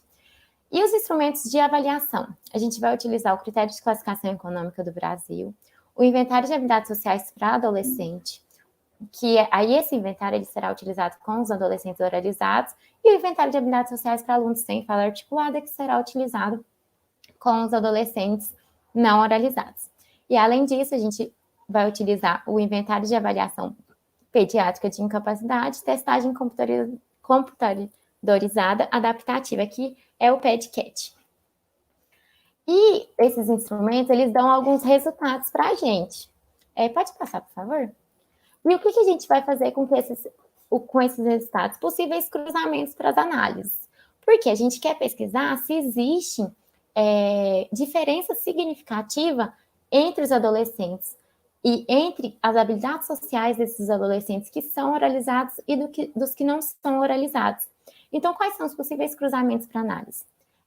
Entre os dois grupos, né, entre as habilidades sociais dos oralizados e dos não oralizados, a classificação econômica, a escolaridade, porque é muito importante saber se o adolescente frequenta escola regular, se ele frequenta ou se ele frequenta escola especial. O tratamento, qual tipo de tratamento que ele faz, se ele faz, se faz terapia, qual tipo de terapia que ele faz.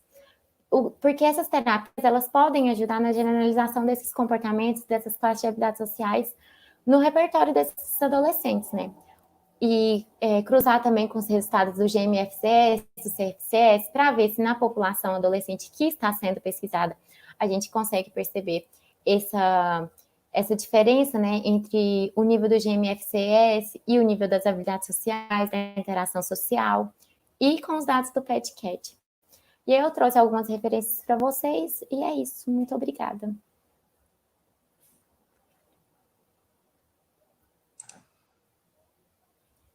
Muito obrigada, Letícia. Também estou aqui toda orgulhosa de poder ouvi-la. Então, é um tema também que a gente tem se debruçado, né, a investigar, porque a questão da habilidade social, ela é uma competência fundamental nesse processo de desenvolvimento das nossas crianças e dos nossos adolescentes, visando uma maior independência e autonomia na fase adulta, principalmente, né? E aí, quando a gente tem crianças e adolescentes que têm algumas outras condições funcionais, que trazem comprometimentos no seu dia a dia e nas suas interações, a gente tem aí a literatura já nos mostrando que estas áreas de competência ficam prejudicadas. Então, a Letícia tem também se debruçado a investigar isso quando a gente tem adolescentes, por exemplo, que não são oralizados e o que acontece nesse processo de interação. Muito bom, Lê. Então, agora a gente finalizou, né, as nossas 4 apresentações de hoje com os temas. Vou chamar todas agora para estar aqui conosco. Temos algumas perguntas do chat, né, para a gente poder dialogar um pouquinho. E mais um aviso para o pessoal que, então, temos o link para a presença, importante todos clicarem, preencherem a avaliação, que está colocada lá, para a gente poder ter o registro da presença de vocês aqui conosco, tá? Então, vamos lá, vamos responder algumas perguntas, algumas colocações que foram feitas lá no chat. Não sei se conseguiremos dar conta de todas, mas temos algumas compilações aqui que eu fui fazendo, né? Então, agradeço já ao pessoal que colocou. E vou começar com você aqui. Pode ser, Ótimo, Adriana? vamos lá, vamos, opa. Adriana, então eu estou fazendo uma compilação aqui colocada pela Tainá, pela Cleidinei, né?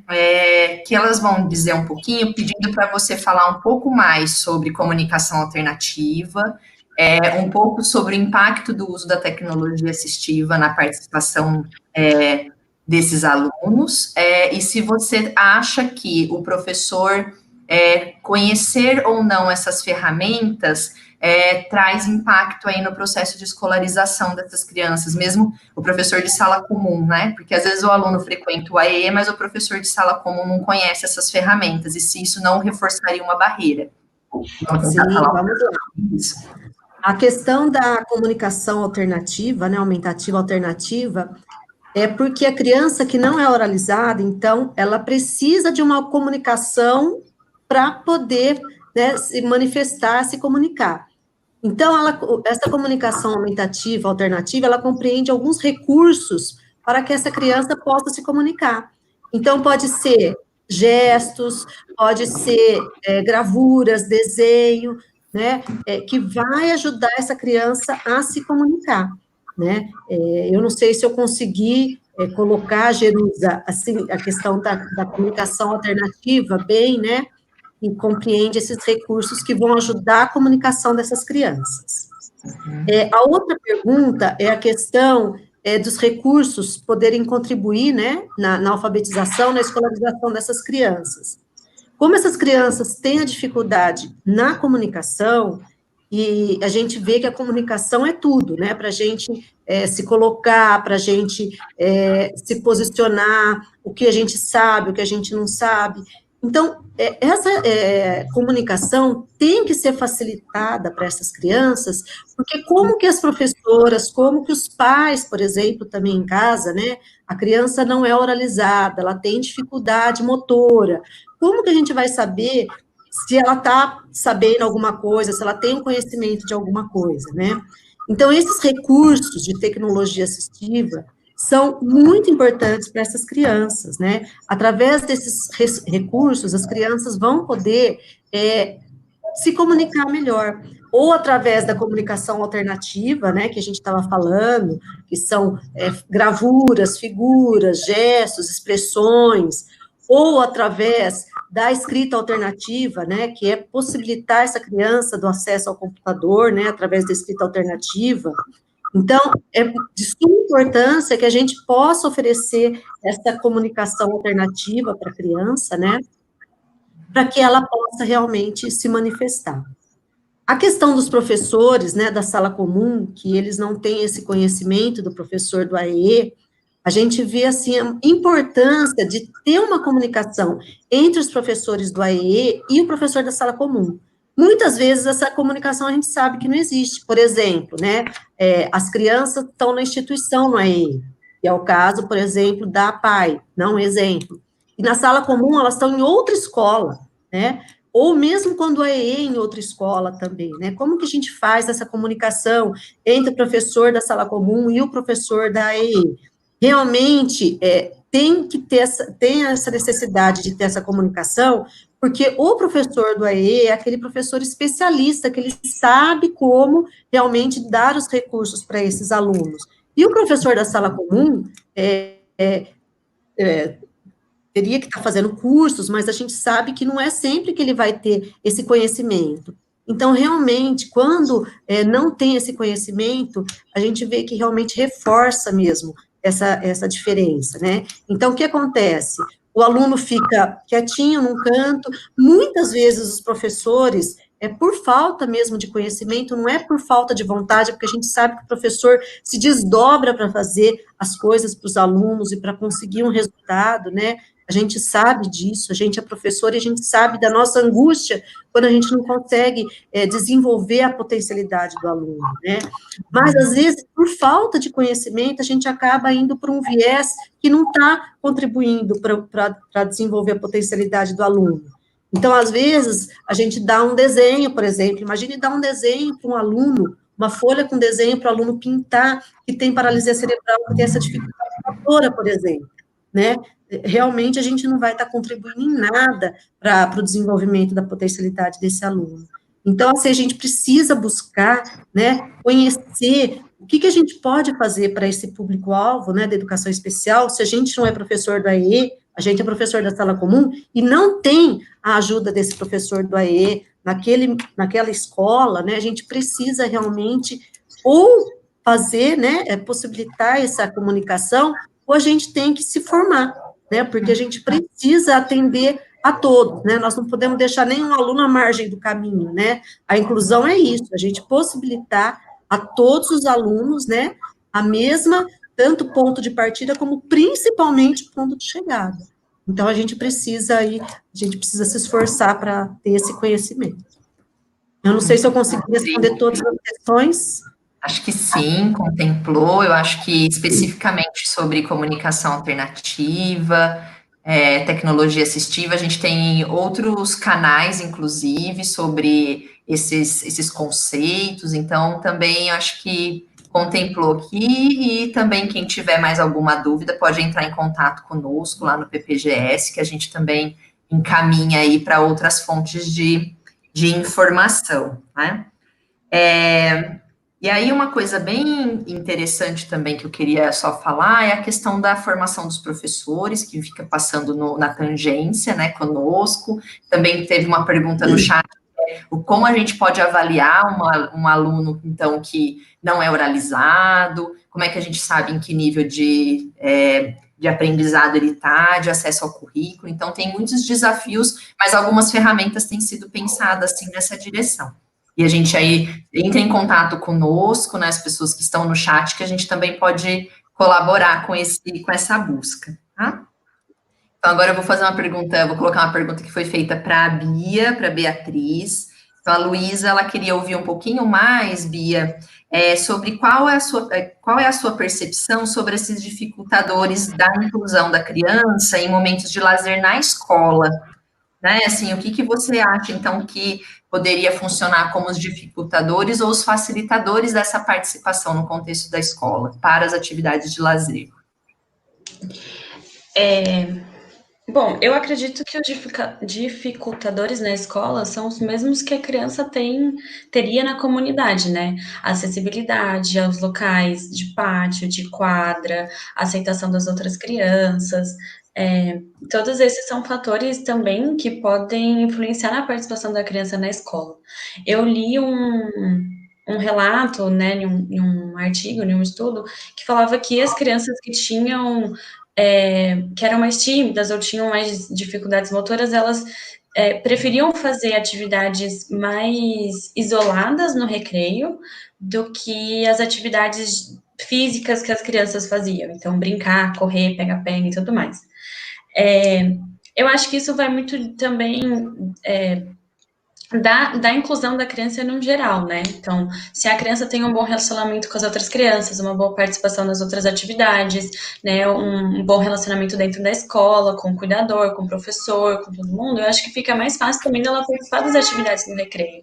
Ela tem mais acesso a pedir, né, a se expressar, a estar junto com as outras crianças no recreio. Tem também o fato de relatos que já tive, né, em pesquisa que eu fiz, de crianças que pede ajuda para os amigos para levá-la para quadra, cadeirante, criança cadeirante que pede ajuda para os amigos levarem ela para quadra para brincar, de criança que prefere passar o recreio conversando com as amigas. Então, eu acho que tudo depende mesmo da inclusão social, da inclusão em que ela está de uma forma geral, né? É lógico que as atividades, se a escola não estiver preparada para uma criança com deficiência física, com uma criança com paralisia cerebral, de todo jeito ela vai ter dificuldades de participação em todas as atividades. E no recreio, isso não torna diferente, né? Nas atividades de lazer dela no geral, não torna isso diferente.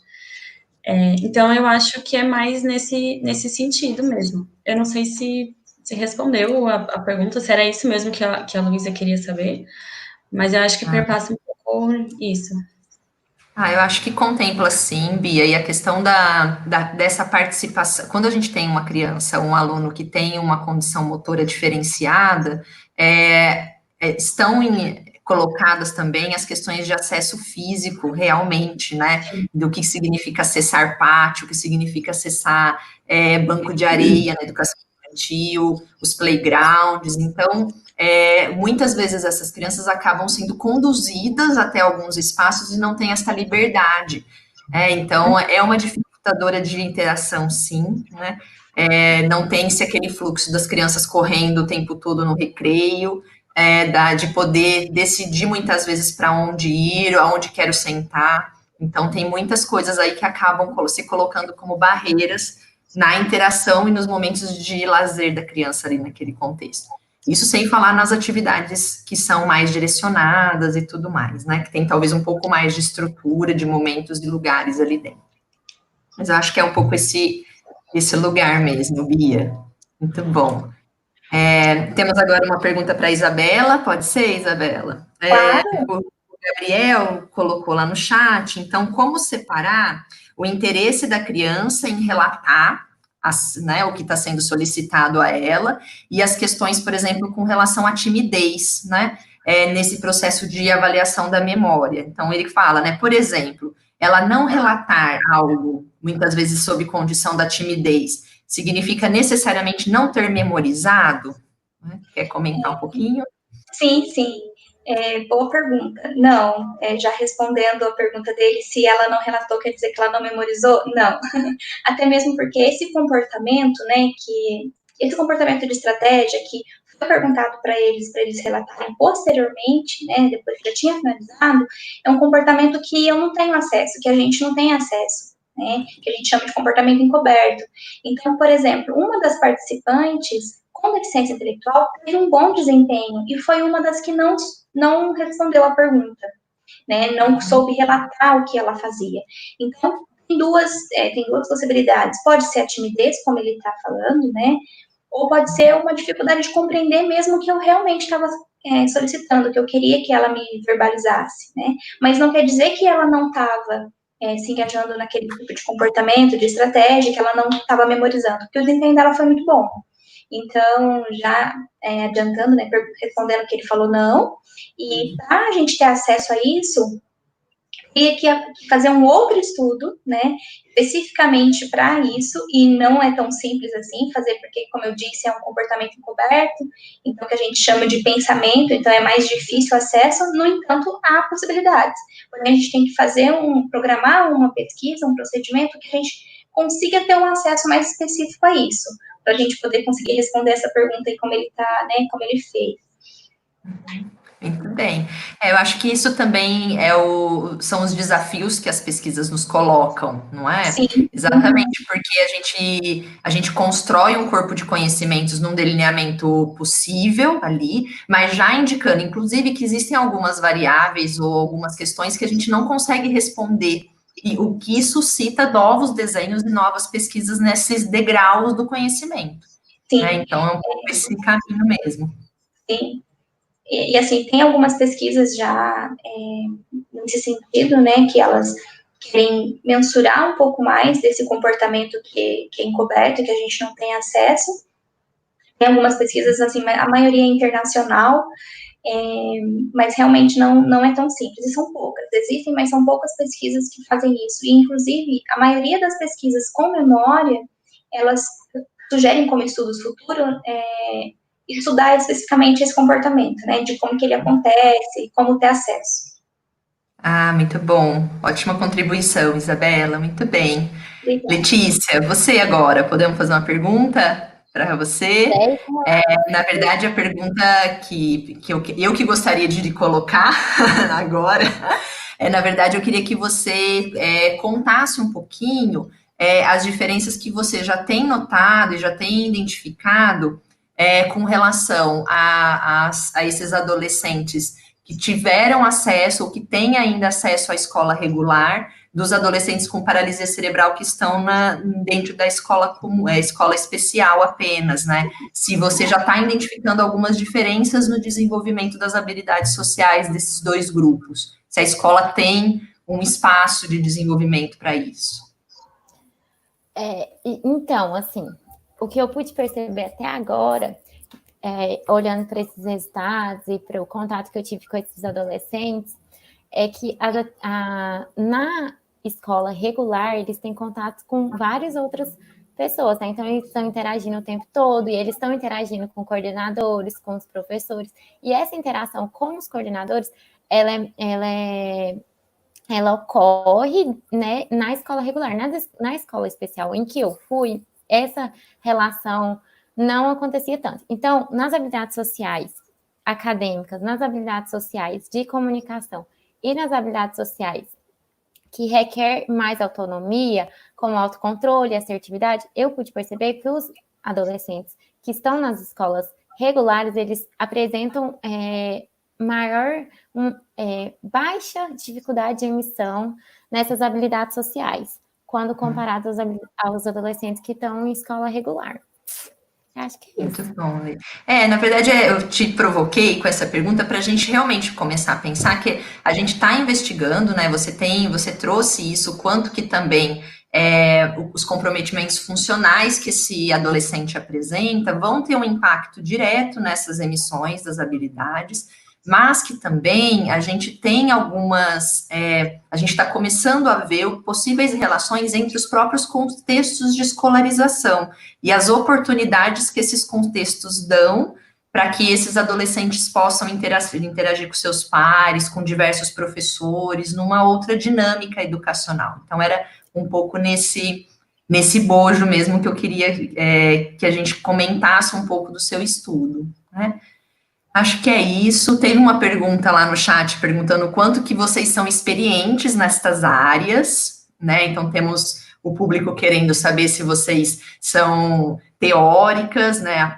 Apenas não, né? Mas que vêm num percurso teórico ou se já tem alguma experiência prévia com essas temáticas. Alguém quer se manifestar? Alguém quer contar alguma experiência, né? Como chegou até aqui? Pode começar? Bom, a minha experiência como professora de sala comum, né, tanto para a educação fundamental, para a EJA, trabalhei também, quando tinha a época, né, do magistério, também trabalhei no magistério. A educação especial, estou tendo mais experiência agora que eu estou fazendo essa pesquisa, né, com as crianças paralisia cerebral, mas quando eu era professora de sala comum, as professoras sabem disso, né, a gente tem muitos alunos que têm muita dificuldade, né, às vezes eles não têm o laudo, né, que a gente fala tanto da importância do laudo, mas, na verdade, esse laudo não é tão importante, assim, a gente tem que olhar o aluno nas dificuldades deles, com ou sem laudo, né, porque a maioria não tem laudo, e a gente via muita dificuldade, e a gente tem que ir adaptando para poder fazer com que eles aprendam, né. Agora, na educação especial, por exemplo, né, tem a pergunta, né, como que a gente vai avaliar essas crianças, né? Na pesquisa eu percebi, assim, que tinha que trabalhar com alfabeto móvel, com quadro imantado, para eles poderem manusear, eles têm dificuldade motora, mas eles olham para a letrinha, né, quando você pergunta. Então, assim, tem meios de você fazer o diagnóstico dessas crianças, né, não oralizadas, mas a gente tem que realmente pesquisar quais são os recursos que estão disponíveis para a gente poder trabalhar com esses alunos, né? Então, assim, eu tive muitos anos, né? Vocês veem que eu já sou uma senhora, então eu já tive muitos anos aí de experiência na sala comum, né? Na direção, coordenação. Então, a gente passou por toda essa experiência aí com esses alunos. E agora, na educação especial, especificamente com esse público, né? Paralisia cerebral. Alguém mais quer falar da experiência que já teve? Eu tive... Posso falar? Pode falar, Lê. Eu tive contato com campos de habilidades sociais anteriormente, só que foi com crianças, o maior tempo com crianças com autismo, e aí um breve contato com essa área de habilidades sociais com adolescentes, assim, bem breve mesmo. Mas a paralisia cerebral em si, para mim, está sendo nova, mas também estou em contato, assim, e é isso. Mas o campo de habilidades sociais em si, eu já tenho contato anteriormente, na prática.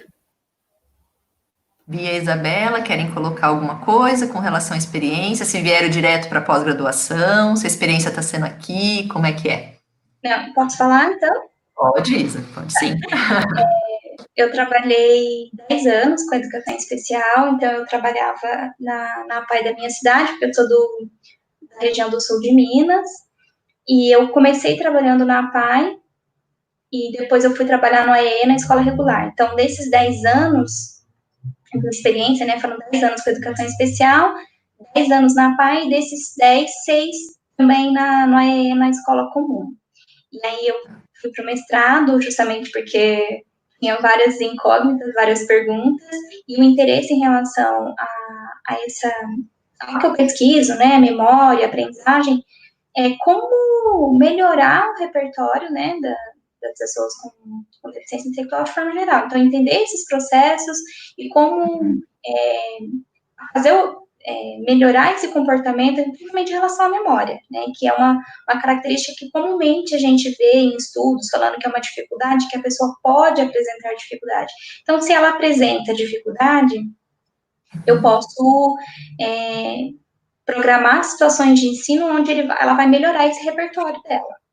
Então, como que eu posso programar isso? Então, um interesse maior em relação especificamente a essas questões, porque, principalmente na minha experiência mesmo da sala de recursos e na APAE, uma das maiores queixas e dificuldades do professor era em relação a isso. Ele está com dificuldade de aprender. Então, como que eu programo? Como que eu faço um arranjo ambiental ideal para essa pessoa, né, para essa criança, adolescente, adulto, que eu tive contato desde pequenininho até adulto, então eu passei por todas as idades. E é Legal. isso. Que bom, também trouxe uma experiência. Quer comentar, Bia, um pouquinho também, rapidinho? Sim, né, na verdade, eu estudo lazer por conta de uma afinidade particular que eu sempre tive. Eu sou terapeuta ocupacional de formação e o lazer também está diretamente relacionado à minha profissão como TO, né? Que faz parte dos aspectos da vida, da rotina, do cotidiano, então tudo que a gente trabalha. Eu, na verdade, saí da graduação e fui direto para pós, para o mestrado, então falar que eu tenho experiência prática, eu não tenho muita, né? Mas realmente é uma coisa que eu tenho muita proximidade. Estudado há muito tempo também, né? Muito Sim. bom, gente. Estou extremamente feliz de ter composto com vocês esse momento. Quero agradecer imensamente os comentários e a participação de todo mundo. Muitos agradecimentos à equipe técnica que está aqui no backstage, a Eloá, a Tatá, que ficaram com as traduções, né, com as interpretações para Libras. Fico muito feliz, tá, de poder estar aqui. Acho que agora a Mamari volta para a gente poder fechar, Mamari? Isso, tô aqui. Gê, a gente que agradece, né? A gente está imensamente feliz. Sua maestria aí, que tocou nossa mediação lindamente, e suas contribuições foram valiosas, né, para fomentar as discussões. Então, a gente está muito feliz e queria agradecer mais uma vez, né, por ter aceitado, por estar dando apoio aqui para a gente. Então, gente, já são quase 19h30, a gente está finalizando mais um encontro do DISC, né? Muito feliz. Então, queria já ir encerrando, agradecendo as nossas apresentadoras, né? Que deram show, Nossa Senhora, temáticas muito ricas, as meninas mandaram muito bem. Queria parabenizar, né, dizer que estamos juntos aí, nessa linha de pesquisa, de estudo, e eu acho que é importante esse momento que a gente está fazendo aqui, justamente por isso, né, da gente discutir o que a gente está estudando, para que, de fato, a gente possa trazer transformação na ponta, né, então eu fico muito feliz de ver muitos professores, muita gente de vários estados diferentes e países também, né, o DISC também está internacional. Então, eu queria agradecer ao pessoal que participou, o chat bombou de pergunta, de comentário, isso mostra o quanto vocês estão envolvidos e dedicados, né? Queria agradecer também ao pessoal da comissão, né? Cada um que tem dado todo o esforço, toda a luta, e aproveitando para dizer a Mariana Pérez, uma das nossas colaboradoras, amiga, que a gente sente muito, né, pela perda do seu familiar, e que a gente está junto, né? Estamos juntos em oração, estamos juntos em energia e seguimos, certo? Então, a gente queria finalizar mais um encontro e dizer que dia 22 de junho a gente está de volta, todos juntos mais uma vez. Fiquem ligados no grupo do WhatsApp, fiquem ligados no e-mail, que já já a gente já solta a próxima programação.